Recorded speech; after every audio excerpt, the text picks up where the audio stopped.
A splintered plywood wing strut held together by canvas and glue once carried 400 pounds of bombs through anti-aircraft fire. Its pilot wore lipstick made from navigation pencils, flew without a parachute, and turned engine stalls into weapons of psychological terror. She was one of Stalin's secret weapons, a night witch of the 588th Regiment, an all-female squadron of Soviet aviators who rewrote the rules of warfare with crop duster, biplanes, and sheer audacity. In 1941, as Nazi panzers crushed Soviet defenses, aviation legend Marina Raskova faced a desperate shortage of combat pilots, but she received thousands of letters from female flyers demanding to fight. Why can we die as infantry, but not fly? They argued, with Stalin's reluctant approval. Raskova handpicked 400 women aged 17 to 26. They were given 6 months to master what took men 3 years. Their training base at Ingalls reeked of rat infestations and male skepticism. Mechanics became navigators.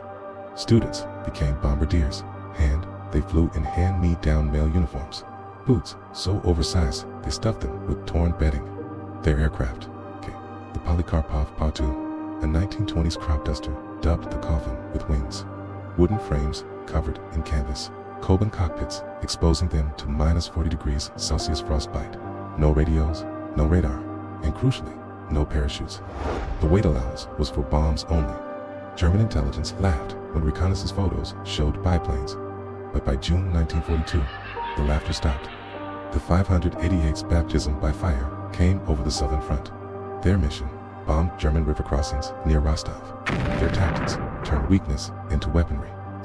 Flying at 60 miles per hour, slower than German stall speeds, they became uncatchable ghosts. By night, they executed up to 18 sorties per crew.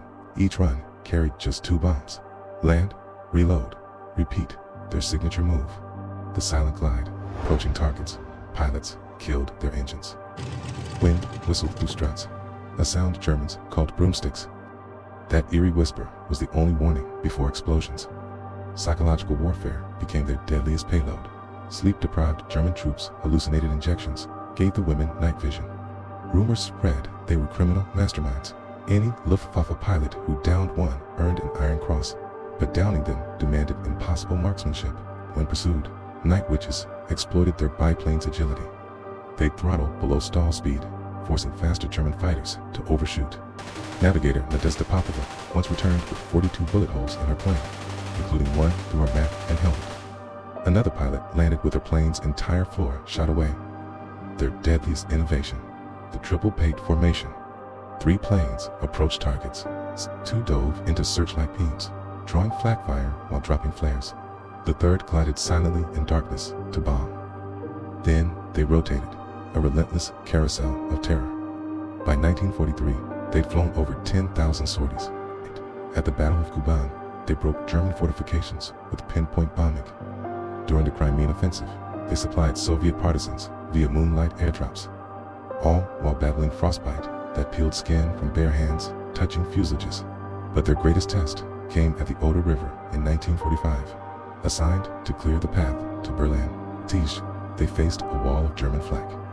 Pilot Yevgenia Jigalenko recalled, searchlights crossed like swords, shells tore wings beside us. They flew 15 sorties that night, landing only when dawn exposed their plywood frames. The cost, 32 night witches died. 23 received the hero of the Soviet Union. They dropped 23,000 tons of bombs, destroyed 17 bridges, and crippled 86 artillery positions. Yet on Victory Day, their planes were deemed too slow for Moscow's parade. Stalin disbanded the regiment. All commanders erased their records. For 50 years, their story vanished, until declassified archives revealed the truth. That plywood strut in a museum isn't just debris, it's a monument to ingenuity against impossible odds.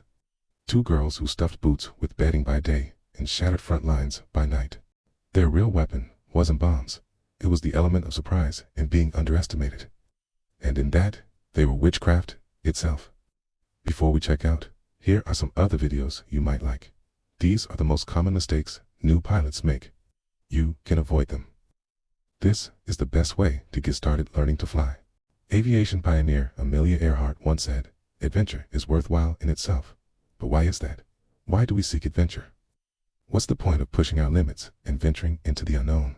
Does it have anything to do with these tiny feathers in our bodies? What did ancient Rome look like? A recent archaeological discovery has revealed new details about the eagle's nest in the Austrian Alps. Join me as we explore this historic site and learn about its fascinating history. We'll also examine the life of Adolf Hitler and its connection to the eagle's nest. So, if you're interested in history or want to learn more about Adolf Hitler, then make sure to watch this video.